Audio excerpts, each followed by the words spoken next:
우리가 하나님 앞에요. 지난번에는 첫 선교사를 하나님 파송을 하게 하셨는데 환난을 통해서 핍박을 통해서 스데반의 순교로 말미암아 많은 사람이 흩어지게 됐습니다. 그러면서 하나님이요 바나바를 통해서 바울을 만나게 하셨고 바울 팀이 이제는 하나님의 인도를 받으려고 성령의 정확한 인도를 받으려고 기도하면서 선교사가 정식으로 이제는 교회를 통해서 파송을 해서요 하나님의 인도를 받은 사건을 우리가 말씀을 통해서 확인을 했습니다. 근데 중요한 것은 우리가 전도 선교 이전에 내 안에 하나님의 망대가 먼저 세워져야 됩니다. 사실은요. 그리고 여러분들이 가는 여정 속에 여러분의 길에 하나님의 여정이 사실은요 인도를 해야 되고요. 여러분의 미래에 여러분의 가는 미래에 하나님의 이정표가 반드시 남아져야 됩니다. 그래서 우리 안에 첫 번째는요 내 안에 분명히 성삼위 하나님이 우리에게 함께 하셔야 되고요. 여러분 모든 현장 속에 여러분 안에 보좌의 주님이 실제로 시공간을 초래해서 함께 하셔야 되고 여러분 안에 전무후무한 하나님의 성령의 역사가 있어야 되고요. 여러분에게 오직 그리스도의 능력으로 십자가 부활의 능력으로 공중의 권세 잡은 자를 제압할 수 있는 능력이 실제로 있어야 됩니다. 그러면은 여러분 가는 곳에 오력이 영력과 지력과 체력과 경제력이요 인력이 회복될 수밖에 없는 것이고 여러분 가는 곳에 미리 언약의 여정을 내가 보고 갈 수 있는 것이죠. 그러면 당연히 여러분이요 불신자 이방인을 살릴 수 있고 여러분 만나는 사람 병든 자를 치유할 수 있고 그러면 기도가 되는 것이죠. 그리고 여러분 후대에게 분명한 언약을 전달할 수 있는 삶들의 응답을 받을 수밖에 없는 거죠. 이런 응답을 여러분 안에 세워지면 가는 길에 성령의 인도를 받게 됩니다. 성삼위가 인도하는 길을요. 그래서 여정을 갈 수 있는 거죠. 이런 말씀을 우리가 우선순위가 뭐냐 이런 말씀을 우리가 받았습니다. 그래서 오늘 전도와 선교의 전환점이라는 말씀을 하기 전에 지난번 2부 강단에서는요 해방시키는 날이 어떤 해방입니까? 운명에서 빠져나와서 우리가 그리스도로요. 운명에서 빠져나오면 어떤 게 있습니까? 결국은요 저와 여러분이 이 어둠에서 빠져나온 거예요. 사단에게서 빠져나오면은요 여러분의 후대를 갖다 살릴 수가 있는 거예요. 내가 운명과 어둠에서 빠져나오지 못했는데 어떻게 후대에게 언약을 전달하고 후대를 살리겠습니까? 그래서 많은 사람들이요 후대에게 언약을 전달하면 후대에게 문제가 이미 와 있는데 지금 거기에 대한 심각성을 모르고 있는 상황입니다. 그래서 지난 주간에 기독교인 청년들이 48%가 지금 사주 타로 점을 보고 있다 이런 말씀도 드렸습니다. 그래서 새 절기를 항상 지킬 수 있는 성전을 준비해야 된다 그랬습니다. 그래서 여러분들이 지금부터요 우리 후대를 살릴 수 있는 새 절기를 지킬 성전 준비를 위해서 여러분 안에 먼저 하나님의 망대가 세워지는 응답이요 증인으로 여러분들이 세워질 수 있도록 하나님의 인도를 받기를 바라겠습니다. 그래서 여러분에게요 많은 문제가 올 수 있어요. 저는 옛날에 그 메시지를 들을 때요 문제가 축복이다 이런 말 했었어요. 우리가 많이 듣지 않습니까? 그리고 이런 말을 해요. 큰 그릇은 큰 문제가 온다 이런 말을 합니다. 옛날에 복음 모를 때는 저는 그게 신경이 났어요. 저는 큰 그릇이 되기를 원한 적이 없어요. 근데 큰 문제가 싫어. 그냥 조용히 살기를 원했다니까. 작은 그릇도 상관없어. 그냥 뭐 그릇 자체가 귀찮았다니까요. 그러니까 뭐 큰 그릇은 큰 문제가 오니까 큰 그릇일 징조다. 큰 일을 하나에 맡기신다. 이런 말이 저한테는 공허했어요. 그런 말을 들을 때마다 저한테는요 원론적이고 저한테는 상당히 상투적인 말이었습니다. 그러니까 나한테는 1%도 희망이 없는 적이 있었거든요. 여러분들도 그런 적이 있을걸요. 사막에 아주 그냥 망망한 대해 그냥 망망한 사막에 나 혼자 서 있는 느낌. 보통 nobody nothing이라는 말 하잖아요. 아무도 나를 도울 자 없고 아무것도 없는 상태. 그런 내게 그냥 큰 그릇이다. 하나님은 살아계신다. 하나님이 도울 수 있다. 이런 말이 내게 답이 되겠습니까? 눈에 안 보이는데요.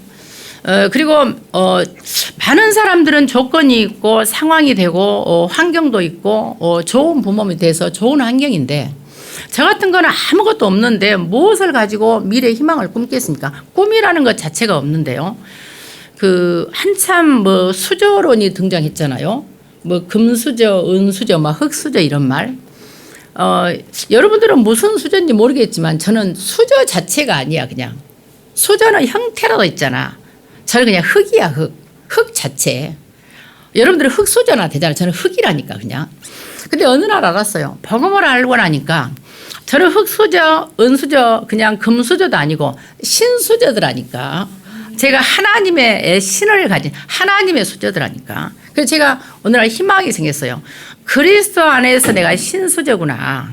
내가 하나님의 수저구나. 이런 하나님의 제가 믿음을 가지게 됐습니다. 그래서 여러분들 속에서요. 문제가 오고 어려움이 오고 상황이 안 좋으면 굉장히 질문이 쏟아집니다. 왜 나한테 이런 문제가 올까? 내가 뭘 잘못했을까? 이게 종교성이 있는 질문이거든요. 내가 뭘 잘못했나? 이런 질문이 오지 않습니까? 늘 그런 질문이 옛날에 복음 모를 때 있었어요. 여러분 지금도 그런 질문 올걸요.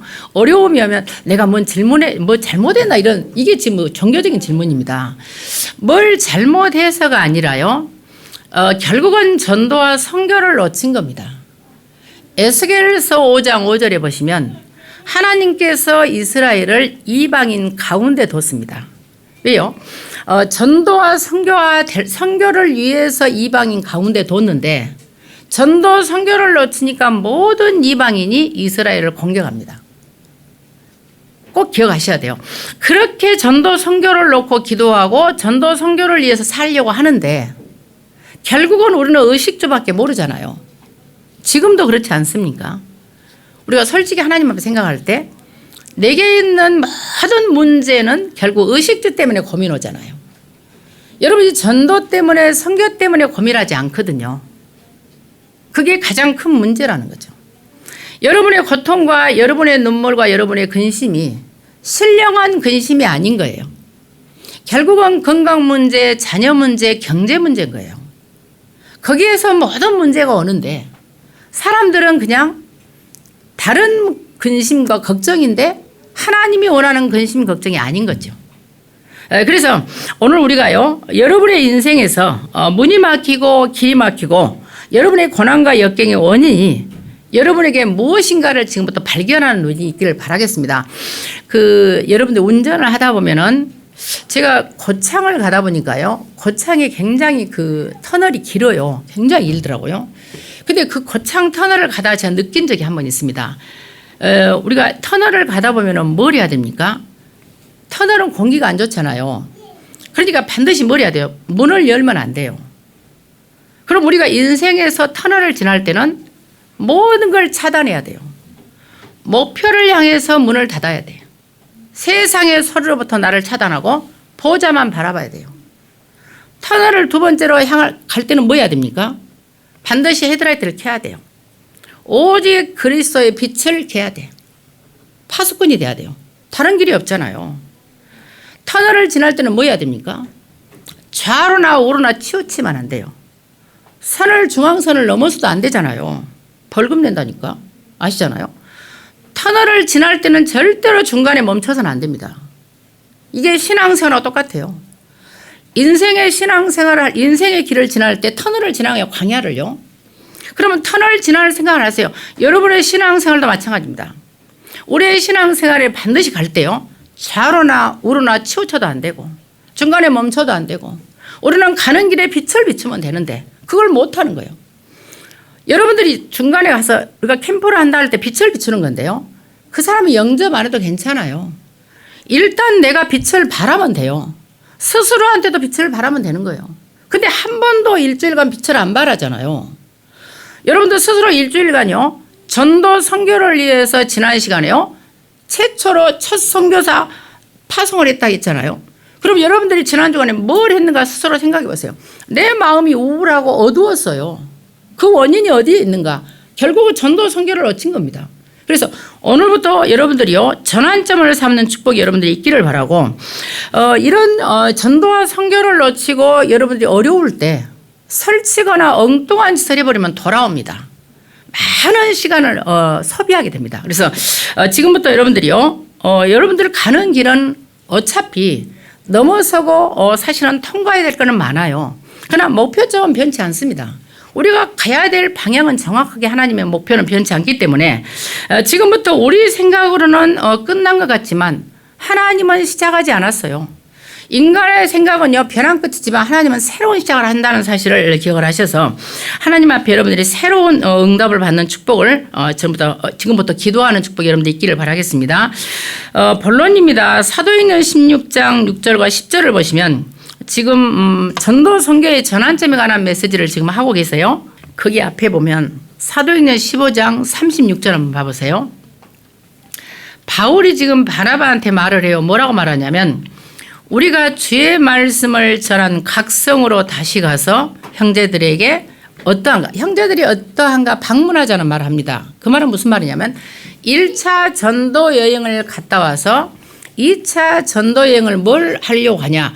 1차 전도 여행지를 다시 재방문을 하려고 한 거예요. 다시 말해서 바울은 아시아로 전도 여행을 다시 재방문을 하려고 지금 한 거예요. 그래서 지금 2차 전도 여행을 계획을 한 겁니다. 그런데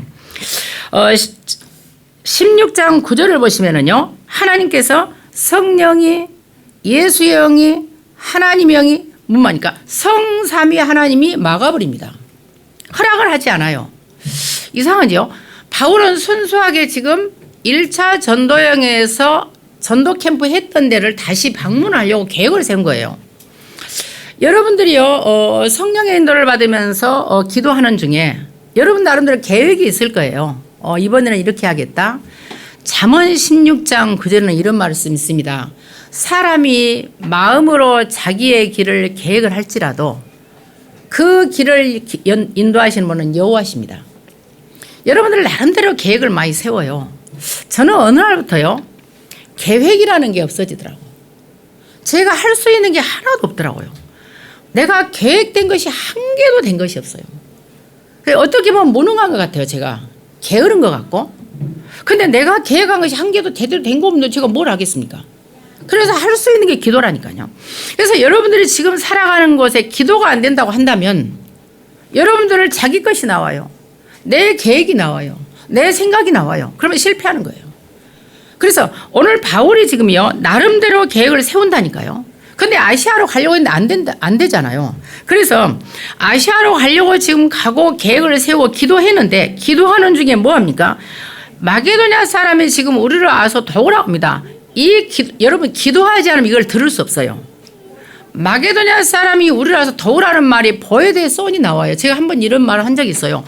보에라는 말과 데오라는 말이 합성된 것이 제1과가 능동 명령이 떠요. 제가 설명을 해드릴게요. 보에라는 말과 데오가 합성된 건데요. 보에는 뭐냐? 울음소리고 데오는 달리다라는 말이에요. 보에는 그냥 울음이 아니에요. 한 맺힌 울음이에요. 절박한 울음이에요.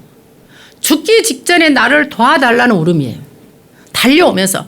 그러니까 지금 이란 전쟁 터졌잖아요. 이란 전쟁에 죽어가면서 총을 맞거나 폭탄에 죽어가면서 나를 살려주세요. 나를 도와달라요. 그런 울음소리입니다. 마게도냐는 지금 빌립보하고 베레아하고 데살로니가 이런 모든 성을 지금 통합해서 한 도시거든요. 이곳에 성에 있는 사람 하나가 살려달라고 간절하게 애원하는 달려오는 그 소리를 누가? 바울이 기도 중에 들은 거예요. 환상을 본 겁니다. 물론 이제 어떤 환상인지는 모르죠. 여러분들 현장의 사람들이 지금 다 죽어가면서 소리 지르는 거예요. 어제 어떤 분들이 지금요, 어떤 절간의 스님을 영접했다고 제가 갔어요. 갔는데 그분이 보니까 성경을 읽으셔. 절간의 주지예요. 주지인데 성경을 읽으시는데 요한복음 5장 39절하고 20장 30절 줄을 꺼놨어. 중요하잖아요. 그리고 태초에 궁금증이 있으시더라고 보니까요. 주지 스님이야. 여기 보니까요. 소태동에 중심사 밑에요. 근데 많은 궁금증이 있으시더라고요. 영접을 했다고 해서 가서 다락방을 해달라고 갔는데 영접은 가짜로 한 거고 그분은 범신론 사상이 있으셔. 원래 스님들이요. 모든 것에 신이 있다는 범신론 사상이 있습니다. 꽃에도 신이 있고 내 안에도 신이 있고 나무에도 신이 있고 돌에도 신이 있고 이런 사상을 갖고 있습니다. 불교에는요. 그래서 모든 만물에 신이 있기 때문에 그냥 영접을 해준 거죠. 그분은. 그래서 이제 저는 신분이 바뀐 줄 알고 갔더니 전혀 아니고 그냥 자기 영접을 해주고 자기가 하나님 자녀로 신분이 바뀐 거 아니라고 확실히 말을 하더라고요. 그래서 제가 그러면 스님은 제가 스님이라고 했죠. 원래는 중대가라고 하는데 제가 스님이라고 했어요. 어제는. 그러면 스님은 그럼 하나님 자녀가 아닌 건 맞네요. 그랬더니 대답을 안 하셔. 그러면 하나님 자녀가 아닌 건 맞죠. 그랬더니 그러면 마귀 자녀세요? 내가 그랬어요. 그랬더니 마귀 자녀라는 대답을 안 하셔. 그럼 하나님 자녀는 확실히 아니세요. 그럼 지옥을 가세요. 그것도 대답을 안 하셔. 그래서 제가 노래했어요. 저기 불신자는 왜 저기 평안 없는지 원인을 알고 보니 하나님 떠나 주인 막 찬양을 했더니 이분이 가만히 있어요. 막 계속 노래를 했어요. 그리고 너무 가만히 있어. 어이가 없어가지고 이제 이분이 그래서 여러 가지 이제 이야기를 했는데 갈급한 거죠. 저는 갈급만 했어요. 그리고 이제 제 전화번호를 아시니까 언제라도 연락해라. 제가 달려오겠다. 그리고 이제 왔는데요. 그 모습을 제가 보면서 뭘 느꼈냐면 누구든지 인간은 갈급한 거예요. 살고 싶은 거예요. 절망한 거죠. 조지스님의 자기 엄마가 무당이 돼요. 무당이었고 동생도 무당이 돼 지금 현재. 근데 그냥 땡중이에요 한마디로. 결혼해 하고 자녀도 있어. 그러면 그 정도 되면 심각한 자녀 문제가 온 거죠. 그러면 뭐 그냥 할 말이 없는 거죠 사실은요. 그래서 이런 모든 현장의 사람들이 다 죽어가면서 절박하게 외침이 들려야 됩니다. 그래서 여러분들이 죽어가면서 부르는 그 울음소리가 여러분들이 들려야 되고요. 그래서 이 소리를 들을 수 있는 건 뭐냐? 기도될 때 들리는 거예요. 그래서 이런 현장이 모든 사람이 죽어가 있다는 사실을 들으셔야 되고요. 사도행전 16장 12절과 15절을 보시면 지금 루디아라는 빌립보의 루디아의 자주상사를 지금 바울이 만났습니다. 자, 그러면 루디아의 마음을 연 게 누구냐? 하나님이십니다. 이것도 그냥 간 게 아니에요. 기도처를 찾다가 지금 루디아를 만난 거예요. 빌립보 성에는요, 회당이 없었던 것 같아요. 원래 유대인들 남자 10명만 있으면 회당을 만들었는데 아직 회당이 없는 그런 지역이었던 것 같아요. 그래서 바울이 강가에, 그러니까 유대인들이 남자 10명이 없다 보면 회당이 없으면 그냥 강가나 산에서 기도해서 기도 모임을 했던 것 같아요. 이 기도처를 찾다가 강가에서 여자들이 모여서 기도한 걸 발견하고 거기에서 복음을 전하다가 루디아를 하나님이 영접을 하게 했는데 이 루디아의 마음을 하나님이 여셨고 루디아가 어떤 사람이냐? 자주색 옷감장설에 있던 여성 산업인이야. 그러면 자주색 옷감은 누가 입었냐면 로마의 퇴역 군인들이나 아니면은 굉장히 왕족들이 입었던 그런 옷감이란 말이에요. 그러니까 여성 산업인인데 굉장히 귀족층을 상대로 말하자면 상살했던 산업인데요. 이 루디아가 사실은요 빌립보 교회에 세우는 주역이었습니다. 중요한 거는 빌립보 교회가 바울의 유럽 선교에 있어서 최고의 역할을 했었어요. 놀라운 거는요. 빌립보 4장 10절부터 계속 18절까지 보면 바울이 다른 지역에 있는 성도들이 주는 선교 헌금은 안 받았어요. 그런데 이상스럽게요. 빌립보 교회에서 주는 모든 선교 헌금은 바울이 기쁘게 받았습니다. 이상하죠? 왜 그랬을까요? 한번 확인을 해보도록 하겠습니다. 여러분 빌립보서 4장 10절부터 18절을 쭉 보시면 어떤 내용들이 들어오냐면요. 빌립보 4장 10절을 보시면 내가 주 안에서 크게 기뻐함은 너희가 나를 생각하던 것이 이제 다시 싹이 남이다 이런 말을 하면서요. 11절에 보면 나는 자족할 수 있다. 12절에 보면은요. 뭐라고 나오냐면 나는 일체 비법을 다 배운 사람이다. 그런데 14절에 보시면 너희가 내 괴로움에 함께 참여하였으니 잘했다. 그러면서 13절에는요. 내게 능력 주신 자 안에서 내가 모든 걸 할 수 있고 15절에는 사람들이요. 다른 모든 교회들은 내가 괴로울 때 참여를 안 했는데 참여한 교회가 너희밖에 아무도 없었다. 진짜 자기가 어려울 때. 그러면서요. 16절에는요. 2번이나 내 쓸 것을 너희가 감당을 했다. 18절에는 내게는 모든 것이 다 풍부한데 내가 풍족한데도 너희가 준 예물이 하나님이 받으실 만한 향기로운 예물이다. 이러면서요. 19절에는 그리스도 예수 안에서 영광 가운데 그 풍성한 대로 너희들의 모든 쓸 것을 하나님이 채울 것이다. 축복을 하지요. 자, 왜 이런 빌립보의 모든 주시는 예물을 바울이 기쁘게 받았을까요? 어떻게 생각하세요? 이유가 있습니다. 어떤 이유가 있냐면 사도행전 16장 15절을 보시면 이 루디아가 바울을 강권해서 자기 집에 들어오게 합니다. 자, 여기서 강권했다는 말이 뭐가 나오냐면요.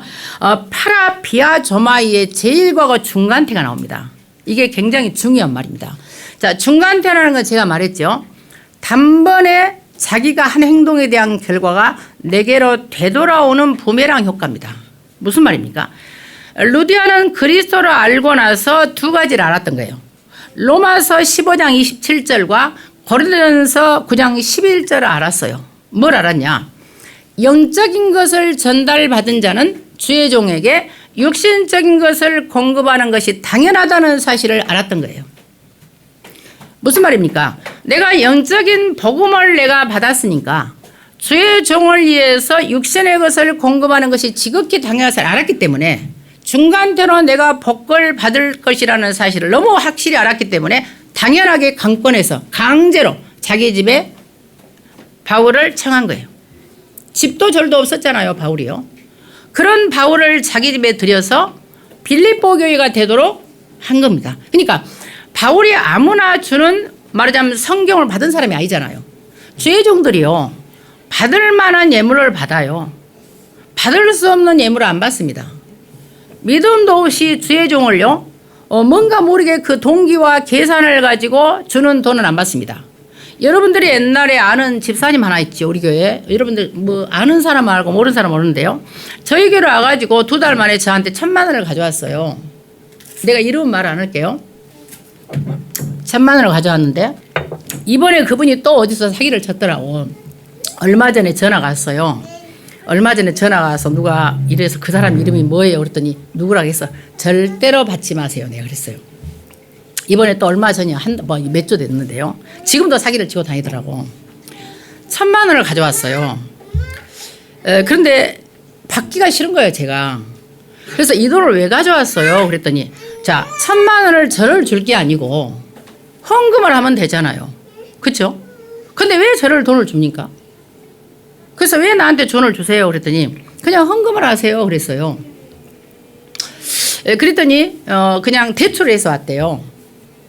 그래서 집사님 이 돈은 제가 받을 수 없습니다. 근데 참 이상한 거 있어요. 예를 들어서 옥천에서 어떤 분이 저한테 지난번에 돈 좀 주신 적 있어요. 갈 때 일본 갈 때 좀 쓰고 그랬는데요. 그거는 제가 받았습니다. 왜냐하면 헌금을 하면은 제가 못 쓸 것 같아서 그냥 개인적으로 주셨대요. 그건 제가 기쁘게 받았어요. 그런데 그분은 제가 이미 그분이 사기친다는 걸 알았어요. 희한하게요. 많은 다락방 목사님들이 그분을 다 몰라요. 근데 저는 한 달 만에 하나님이 알게 하셨어요. 교회에 가는 곳마다 사기를 치는데 제가 불신자를 통해서 이분이 사기친다는 사실을 하나님이 알게 하셨어요. 놀라운 것은 하나님의 은혜지요. 동선동에 진짜 우연하게 하나님의 절대 주권인데요. 제가 다락방에 있는 목사님을 통해 안 게 아니라니까요. 불신자를 통해서 알게 된 거죠. 그러니까 저는 한 달 만에 알고 경계를 한 거죠. 근데 나중에 보니까 막 순천 어디 다 돌아다니면서 사기를 쳤더라고요. 우리 손 강사님 아시죠? 아시죠? 그만큼 저는 한 달 만에 알게 하신 거예요. 그래서 제가 거절했죠. 그럴 때 화를 내면서 막 그러더라고요. 그래서 이제 말은 좋게 했죠. 제가 집사님이 저를 주고 싶어하는 마음은 안다. 그러나 만약에 하고 싶으면 헌금을 해라. 나는 받지 않겠다. 근데 결국 안 했어요. 안 하는데 그런 돈은 제가 안 받습니다. 안 받는데 바울은요. 벌써 루디아의 마음속에 믿음이 있고 하나님께 드린 이 헌금은 받을 만한 향기로운 재물 때는 받습니다. 여러분들 잘 아셔야 돼요. 주의 종들이 함부로 돈 받는 게 아니에요. 받을 만한 예물은 받을 수 있습니다. 바울은 이걸 알았던 거예요. 그래서 로마서 15장 27절에 보면요.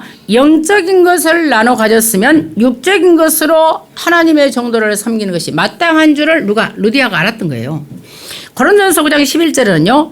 우리가 너희에게 신령한 것을 뿌렸은즉 너희의 육적인 것을 거두는 것은 과한 것이 아니다. 이거를 루디아가 알았던 겁니다. 이거를 알았기 때문에 바울은 제1과거 중간 직설이기 때문에 바울은 받을 수 있던 거예요. 그래서 루디아가요 사실은 최고의 응답을 받을 수밖에 없는 상태였습니다. 그래서 오늘 여러분들이요 하나님 앞에 진짜 루디아 같은 응답이 되어서요 루디아를 통해서 유럽 전체가 복음화가 되는 진짜 중요한 교회가 세워졌다는 사실. 그래서 여러분을 통해서 이런 교회가 세워지는 축복이 정말로 회복되기를 예수 그리스도로 축원을 드리겠습니다. 사도행전 16장 16절 18절은요 네피림을 꺾는 흑암을 꺾는 역사가 드디어 일어났습니다. 어떤 일입니까? 루디아 한 사람의 제자가 절대망대가 세워지니까 드디어 흑암이 꺾기 시작한 거예요. 어떤 일입니까? 지금요 점하는 귀신 들린 여자를 만났어요. 그 빌립보에서. 자, 그때 점하는 귀신 들린 여자라는 말이 이 점이라는 말이 뭐가 나오냐면 피돈이라는 이 명사가 피돈이라는 목적격이 나옵니다. 자, 피돈이 뭐냐면 이것은 그리스 지방에 있는 델피라는 도시에서는 이 피돈이라는 이 단어는요 원래는 용의 아들 용의 아들이라고 말을 보통 하면서요 이거는 신화적인 뱀을 말했어요. 그리스에서는. 로마에서는 이걸 뭐라 했냐면요 복화설사라 그래가지고 복을 비는 말하자면 사단을 말했어요. 이거는. 그리고 실제로 이거는 뭘 말했냐면요 사단의 별칭으로서 제가 이거를 갖다가 실제로는 이거를 등에 달라붙은 귀신이라는 말을 쓰거든요. 근데 이걸 확인한 적이 있습니다. 그 지난번에 죽었다는 그 김보살 집 있잖아요. 동명도. 그 김보살 집에 제가 계속 이렇게 캠프를 들어가면서 물어본 적이 있습니다. 그분하고 이제 계속 이게 친하다가 몇 번 가다 보니까 대화가 되잖아요. 대화가 돼서 궁금한 걸 제가 물어봤어요. 그분한테 이제 좀 나이가 나보다 많으니까 어르신이라 했죠. 그 어르신 내가 무당님 할 수는 없고 그래서 그 어르신 점을 치는데 어떻게 점을 치냐 좀 궁금한 게 있다 그랬어요. 저희들한테 뭐라고 했냐면 작두를 자기가 뭐 8시간인가 6시간인가를 작두를 탔다는 거예요. 잠을 안 자고. 궁금하잖아요. 작두를 타는데 날카로운 작두를 8시간을 탔다고 하니까 12시간 아니면 몇 시간은 기억이 안 나. 오래됐어요. 계속 탔다고 그러니까 이상하잖아요. 발이 안 상했다는 게 이해 안 되잖아요. 사람 몸무게가 있는데 작두를 타는데 발이 안 상했다면 이해가 안 돼요. 여러분 어때 이해되세요? 날카로운 작두를 탔다고 생각해봐. 발 안 다칠까요? 나 궁금해서 그게 어떻게 타죠? 물어봤더니 놀라운 말 한 거예요. 그 작두 위에가 귀신이 딱 누워있다네. 그래서 귀신이 엎드려 있기 때문에 작두를 타도 발이 안 상한대요. 그리고 또 두 번째 방법은 어떤 게 있냐면 그 귀신이 머리를 잡고 들었다 놨다 한대요. 충격적이었어요. 그래서 제가 그때 뭘 느꼈냐면 거기서 이제 하나 더 발상적인 게 뭐였냐면 그 사람이 물에 빠지면 우리는 사람을 건지려고 팔을 잡거나 목을 잡잖아요. 그러면 같이 빠진다는 거 제가 생각했어요. 왜냐하면 그때 제가 뭘 알았냐면 물에 빠진 사람을 건지려면 일단 뺨을 때리거나 정신을 잃게 만들어서 머리카락을 잡고 나오면은 빨리 나온대요. 그러면은 자기도 빠지지 않고 끌려나 머리카락을 딱 잡고 나오면은 빨리 나온대요. 내가 그때 알았어요. 그리고 두 번째는 제가 물어본 게 뭐 물어봤냐면 그러면 어떻게 점을 치세요? 귀신이 어떻게 가르쳐 주세요? 물어봤더니 놀라운 말 한 거예요. 마음으로 감동을 주기도 하고 어깨 있잖아요. 이게 등에 딱 달라붙어서 어깨에서 귀에다 속삭인대요. 정확히 말한 거예요. 피돈을요. 그분이 등에 달라붙은 귀신을 피돈이라고 합니다. 그러니까 점을 치는 거예요. 성경의 피돈을 이 김보살이 정확히 말한 거죠. 그래서 결국은 이 등에 달라붙어서 귀에다 속삭이는 귀신이 그 김보살에 붙었던 거죠. 그럼 무슨 말입니까? 이 빌립보의 이 말하자면 점하는 귀신은요. 등에 달라붙어서 점을 치는 귀신이 말하자면 주인이 있었어요. 이 앵벌이 점쟁이야. 한마디로. 여기에 파이돈이라는 보통 우리가 테크논이라는 것은 좀 아이들이 좀 큰 애를 말하고요. 파이디온이라는 것은 여기서 변형된 단어인데요. 파이디온은 좀 어린아이를 말합니다. 그러니까 큰 무당이 아니고 어린 무당이야. 어린 무당이 요즘에는 뭐 조그만한 무당도 있잖아요. 어린 무당이 앵벌이 무당이야. 무당들에서 돈을 갈취하는 주인이 있었어요. 이런 무당이 지금 점을 치는데 얘가 너무 고통스러워하는 거예요. 얘 있는 귀신을 바울이 쫓아준 거예요. 그러니까 얘를 건진 거죠. 자, 이런 상황에서 네피림을 갖다가 완전히 통제를 한 거죠. 지금요. 완전히 무릎 꿇게 했는데 주인이 가만히 있겠습니까? 자기 돈줄이 끊겼는데 그게 고소를 한 거죠. 고소해서 지금 어디로 들어갔습니까? 감옥에 들어간 겁니다. 자, 감옥에 들어갈 때 이때 지금 빌립보의 캠프팀이요, 바울과 실라만 있었던 게 아니에요. 디모데와 누가가 있었습니다. 자, 누가는 헬라인입니다. 디모데는 아버지가 헬라인입니다. 그런데 실라와 바울은 유대인이잖아요.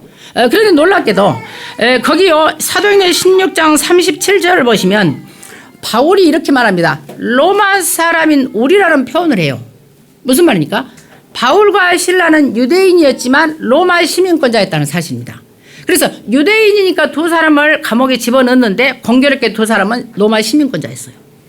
자, 그런데 여기서 여러분 생각할 때요, 바울과 실라가 로마의 지금 감옥에 들어갈 때 시민권을 내보일 수 있어요. 여러분 같으면 당장 시민권을 내보이겠죠. 나부터도 그럴걸요. 안 들어가려고. 근데 바울은 뭐 하는 사람? 기도하는 사람이에요. 바울은 걸음 자체가 전도 선교자였어요. 하나님께서 주권적으로 나를 전도와 선교를 통해서 일한다는 사실을 알았어요.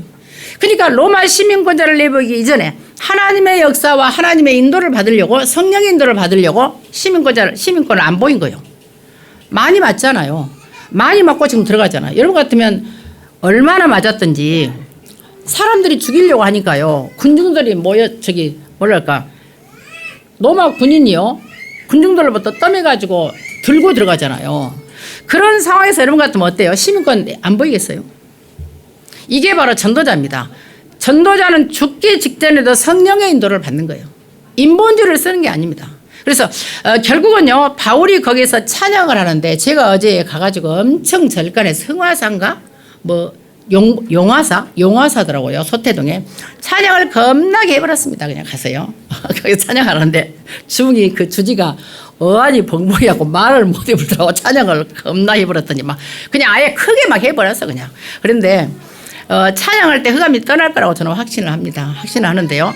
어쨌든 옥터가 움직이면서 말하자면 옥에 지진이 나면서 많은 사람들이요 착고가 풀렸잖아요. 근데 놀라운 거는 거기 지금 옥터가 움직이고 청군자사가 파송되고 지진이 났는데 사람들이 착고가 풀렸잖아요. 풀리면 도망가야 되잖아. 여러분 생각해보세요. 간소장이요 자결하려고 했어요. 왜 자결하려고 했겠어요? 간소장이 만약에 죄수들이 도망가면은요, 자기가 사형을 당하거나 아니면은 죄인들이 당할 형벌을 자기가 받는 게 정해진 법입니다. 그러면 자기가 사형을 당하거나 자기가 형벌을 받으니까 자결하는 게 당연하잖아요. 근데 간소장이 자결하려고 보니까 한 명도 도망을 안 갔거든. 그게 충격적인 거예요. 그래서 자기가 무릎을 꿇은 거예요. 본인도 모르게 무릎을 꿇은 거예요. 그리고 나서 그 유명한 사도행전 10장 31절에 주 예수를 믿으라 그리하면 너와 내 집이 구원을 얻을 것이다. 거기에 중요한 말을 합니다. 자, 제1과와 능동 명령이 납니다. 주 예수를 반드시 믿어라. 그리고 나서 너와 내 집이 구원을 얻을 것이다가 카이라는 등의 접속사가 나옵니다. 자, 등의 접속사는 뭔지 아세요? 내가 믿은 것만큼 나와 내 가족이 구원을 받습니다. 그러니까 중요한 건 내가 절대 망대가 되면 나와 내 가족이 똑같이 영향을 믿는다 그 말이에요. 내가 절대 망대가 안 되기 때문에 내 가족이 영향이 덜 간 거예요. 반드시 여러분 자녀가 안 변한다. 내가 절대 망대가 덜 된 거예요. 전도 선교를 내가 놓친 거예요. 잘 기억해요. 내 상태가 내 후대에게 전달돼야 됩니다. 그것도요 대문자로 주 예수를 믿으라. 제1과 능동명령입니다. 절대로 주 예수를 믿으라. 그리하면 똑같이 내가 되어진 만큼 나와 내 후대, 내 가족이 믿게 된다. 그래서 이 말씀을 여러분들이요 오늘 하나님의 말씀, 하나님의 언약으로 잡고 그래 제1과가 능동명령 내가 된 만큼 나와 내 가족이 분명히 구원을 얻는다는 사실을 기억을 하셔서 오늘 사도행전 16장 31절을 가장 중요한 언약으로 잡고요. 내 상태를 갖다가 내 영적 상태를 업을시키는 그런 축복이 이번 주간에 여러분들이 회복되기를 바라고요. 여러분들 속에 오늘 정말로 예수가 그리스도라는 분명한요 복음이 완전히 각인뿌리 체질되어서 여러분 빛대신 그리스도로 말미암아 전도와 선교의 전환점을 삼는 어려움의 전환점이 되고 안 되는 상황이 전환점이 되고요. 여러분에게 새로운 시작이 되는 그런 축복이 여러분의 회복되기를 예수 그리스도는 축원을 드리겠습니다. 그래서 아무리 훌륭한 사람이 되고 아무리 노력을 해도 시작이 틀리면 틀리다는 거예요. 내가 경제에 돈이 없다, 내가 능력이 없다, 내가 미래가 걱정된다, 낙심된다는 거 틀린다는 거예요. 이건 내 상황이고 하나님이 다른 걸 준비했다는 거예요. 그래서 하나님은 사실은 하나님께서 망대와 하나님의 여정과 하나님이 좀 따로 있기 때문에 우리는 이런 것을 가지고 지금 내가 판단을 하고 낙심하고 내가 걱정할 필요가 없다는 거죠. 그래서 하나님은 다른 이유가 있다는 거죠. 왜 다른 이유가 있습니까? 되면 안 된다는 거예요, 내가. 왜냐하면 다른 것으로 각인되고 뿌리내리고 체질됐다는 거예요. 안 될 만큼 내가 의식주로 완전히 각인돼가지고 세상 것으로 각인돼가지고 되어지면 딴 짓 한다는 거예요. 어때요? 여러분, 되어지면 오직 전도와 선교를 위해 살 것 같습니까?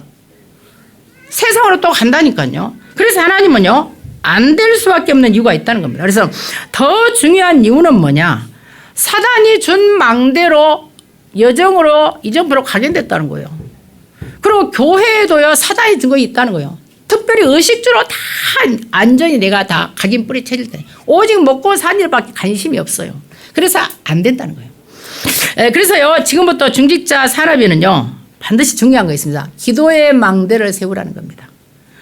그래서요, 교회의 전도 망대를 세우라는 거예요. 그리고 언약 망대가 생기면 여러분들에게 실제로 업의 망대가 생기기 때문에 절대로 평생 여러분들이 현실에 속지 말고요, 하나님께서 감추어 주신 것을 발견할 수 있도록 기도 속으로 들어가라. 그래서 여러분들이 안전한 언약 가지고 기도 속으로 들어가면 하나님은 여러분에게 평생의 하나님의 업의 축복을 주신다고 약속을 하셨습니다. 그리고 모든 목회자와 부모 중직자는 축복권이 있다는 거예요. 증거했습니다. 증거. 야곱이 또는 뭐 한나가 요게벳이 초대교회 중자 다 이야기했습니다. 그래서 이유는 뭐냐? 렘넌트들이 삶들의 주역으로 묵상 시대와 뭐 그다음에 여러분 금토시대 주역으로 서야 되기 때문에요. 축복권이 있는데 렘넌트들이 방황하거나 어려움이 있을 때 정죄하지 마세요. 판단하지 말고요. 이유 있습니다. 렘넌트들이 방황하거나 어려움이 있는 것은 단단해지는 시간표예요. 우리는 렘넌트들이 방황 어려움을 막 정죄하잖아요. 너는 막 싹이 노랗다거나 싸가지가 없다거나 그렇지 않다는 거죠. 그런 아이들이 단단해져요. 그 온실 속에 자란 아이들은요, 철이 없어. 그 짝이요, 청나라의 마지막에 부위 보세요. 아무짝에 쓸모없는 인간이야. 자기 옷도 입을 줄 몰랐잖아요. 옷도 입혀주니까. 그러니까 평생 무능하게 살잖아요. 그래서 조금 거칠고 고생한 아이들이 사실은요, 단단하게 자랍니다. 그래서 방황하거나 어려움이 있는 것도요, 사실은 중요한 시간표입니다. 그래서 여러분들이요, 언약과 답이 전달되게 되면은 중요한 일을 하기 때문에요, 하나님 앞에 우리가 후대를 위해서 회장 전략을 통해서요, 참된 치유를 하는 치유 전략을 가지고 2, 3질 5청 정도 살리 인재 전략을 통해서 여러분들이 후대를 위한 기도를 여유 있게 하라고 말씀하셨습니다. 그리고 모든 핵심 중자는요, 지금부터 비밀 결사대라는 거죠. 그래서 여러분들이 비밀 결사대로서 매일 24 기도 속에서 25 영원의 기도 속에서 777 기도는 비밀이 있어요. 물론 비밀이죠. 그래서 영적인 천군 천사 주의 사자가 파송됨을 누리는 비밀을 가지고 어떤 비팍 위기 누명 속에서도요, 증인으로서 비밀 결사대가 되어서요, 여러분들이 현장 살리는 선교사로 300% 먼저 보는 지도자가 돼서 삼경제, 선교경제, 빛의 경제, 렘넌트 경제를 정말로 누리는 주역이 되어서요, 여러분을 통해 대로가 열릴 수 있도록, 그래서 렘넌트 흩어진 제자들을요, 키워내고 도움는 미션홈을 열어서 선교사로 파송될 수 있도록 여러분이 기도하라고 그랬습니다. 그래서 여기 지금 결론에서는요, 다른 이유가 많이 있지만 시작을 바로 해라는 거예요. 시작을 바래라 굉장히 중요합니다. 그래서 시작은 뭡니까? 여러분들이요, 진짜 내가 기도의 망대를 세우라는 거예요. 기도입니다. 결국은요, 모든 것은 다 이유가 있지만 기도기 때문에 여러분들이 지금부터 비밀 결사대로서 하나님 앞에 새로운 기도가, 전도 선교를 위한 전환점을 삼는 기도가 여러분의 시작되기를 예수 그리스도로 축원을 드리겠습니다. 그래서 이번에 빌립보에 있는 역사가 일어날 수 있도록요, 루디아 같은 역사, 흑암을 꺾는 역사, 네피림을 무너뜨리고 실제로 여러분이 믿는 만큼 여러분의 가문과 후대가 살아나는 그런 역사가 전환점을 맞는 그런 축복이 이번 주간에 여러분의 회복되기를 예수 그리스도로 축원을 드리겠습니다. 살아계신 아버지 하나님께 감사를 드리며 정말로 빌립보의 루디아 같은 제자와 루디아 같은 제자를 만나는 축복이 이번 주간에 회복되게 하시고 우리가 믿은 것만큼 우리의 가정과 가문이 회복되게 하시고 흑암을 꺾고 사실적인 전도와 선교의 전환점을 맞는 축복의 증거 있는 이번 주간이 될 수 있도록 일평생이 되게 하여 주시옵시고 우리에게 바른 시작이 될 수 있도록 주의 손이 함께 하시고 정말로 렘넌트와 후대를 살리고 2, 3, 7, 5천 종족을 살리는 비밀 결사대의 사명을 감당할 수 있도록 주의 손이 함께하여 주시옵소서. 아버지께 감사드리며 예수 그리스도의 이름으로 기도하옵나이다. 아멘.